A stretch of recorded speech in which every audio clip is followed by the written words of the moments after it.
This is the Maida Initiative, conversation without compromise.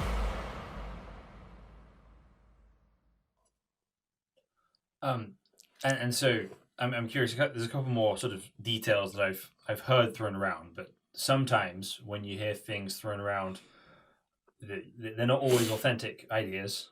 But one I've heard is that the idea that Satan is chained up through the month of Ramadan.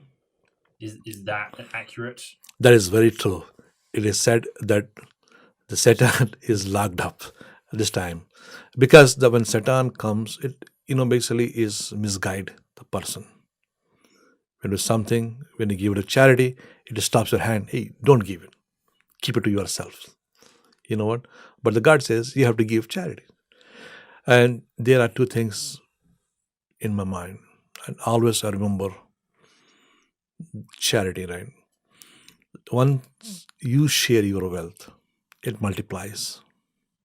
If you give $1, you get back $70. Somehow, somewhere, anywhere, it will come back to you. God doesn't need your money at all.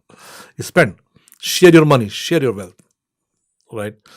If you spend 1%, you see in the future you'll get it back. Another thing is the knowledge. Whatever the knowledge you have, share the knowledge, and it multiplies. Don't keep it to yourself. Multiply it, share it, because you never know. It might help somebody else when you are not there. So therefore, it is said, you got to help. You have to do like two things: share your wealth, share your knowledge. So, and there's and the temptations to not do that are kind of muted during Ramadan. So there's less external temptation saying, no, keep that to yourself, build yourself up, and the voices are mainly serve God and others. So in the month of Ramadan, right, you become like a real human being. That means no backbiting. You are not wasting any time. You are thinking nothing but only God. So God gives your life, and God will take life. God is the only one we believe in. The Allah. In the month of Ramadan, the most important thing is sacrifice.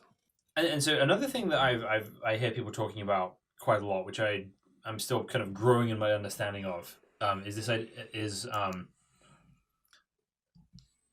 Laylat al Qadr. Am I saying that right? The night of power. Yeah, Laylat al Qadr. Yes, the Laylat al Qadr is a night. In the night, you have to pray.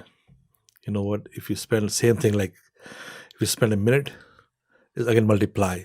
So that is the biggest night in the whole Ramadan. Actually, it comes in like uneven days, the odd days. So the 21st, 23rd, 25th, 27th, and 29th, the night of the Ramadan. You have to pray those nights. So you don't quite know when it's going to happen. No, that is the only thing. If we know, we pray only that night. Yeah. The God says, you know what, you have to search for it, you look for it. It's going to come. It's there, but you look for it. You have to search for it. That is the thing. And so is the idea there that is the night that Allah is closest to earth? Why is one night especially more powerful than? Is it because that's the night the Quran was revealed on, or? See, the Quran is revealed in entire Ramadan. So those nights are very important nights. You have to pray. You have to look for the Qadr. That means the great night. You have to look for it. You have to dig into it. You have to pray for it. You have to beg for Allah for forgiveness. That's a very important night. I think those nights are very important nights when your prayers are accepted. Okay, so that makes sense. So that's why Muslims put such a large emphasis on praying on those 3 nights in the last 10 days of Ramadan.